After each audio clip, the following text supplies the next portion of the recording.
Blessings. Welcome to today's Law Enforcement Daily Devotional.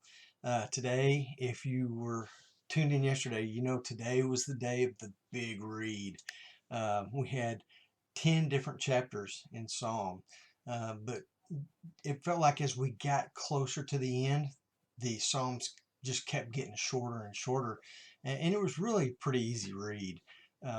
We went over 42, 53, 58, 81, 101, 111, 130, and 131, 141, and 146. And just as I suspected, there are more law enforcement takeaways in this than we have time to talk about in this short video. But getting right into it, Psalm 58 is really a psalm that David wrote against corrupt systems of justice. And there's a lot of injustice, especially as we read verse 1. Do you indeed speak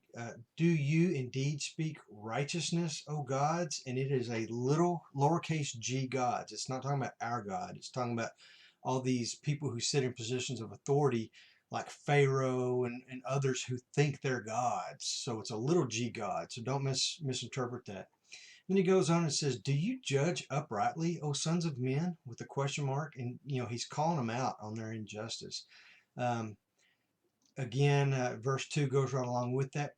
Verse 3, people are not walking in the ways that God has set before them. God set a path before us as law enforcement officers, and we are to walk in it.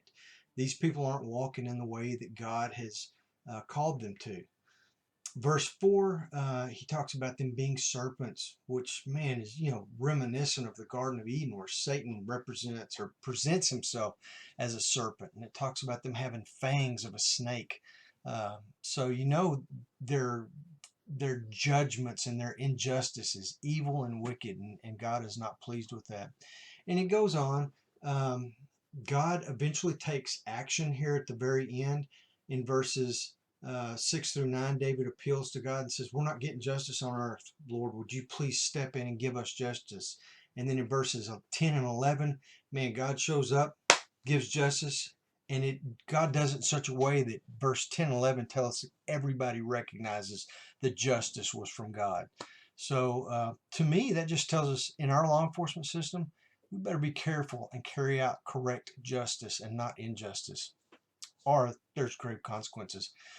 Psalm 101, man, this is such an incredible psalm. It is an oath. And if you've ever heard me talk about oaths before, as a police officer, every year I would look at my oath of office for my police job, on which department I was in, and I would put it right alongside Psalm 101, and I would repeat both oaths once a year. And every once in a while, not every year, but every once in a while, I'd have the officers on my shift repeat and recite the oath of office. And then I would just suggest to them reading Psalm 101 and also taking that oath. But just read that. That is an incredible oath, and it just goes right along with our job and what we're called to do and expected to do.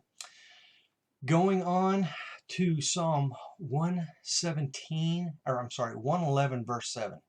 It says, the works of his hands are truth and justice. Man, has this not been an incredible theme throughout Psalms? I mean, Psalms is a book that just is chock full of lessons and takeaways for law enforcement officers, things that we can use every day. But then again, there's a lot of books like that. It's just, we're in Psalm right now, and man, I just see this theme of God being a God of justice throughout. I hope you were able to get all this stuff read today. If you haven't, just take some time, go back, read them. Like I said, they're pretty short. Tomorrow, it feels like a makeup day. I mean, tomorrow we read Psalm 2, 22, and 27. You just got 3 Psalms to read. So after this 10 Psalm day, we've got 3 easy Psalms tomorrow. So come back tomorrow. Let's discuss the law enforcement takeaways and see what God has for us. So be safe. See you tomorrow.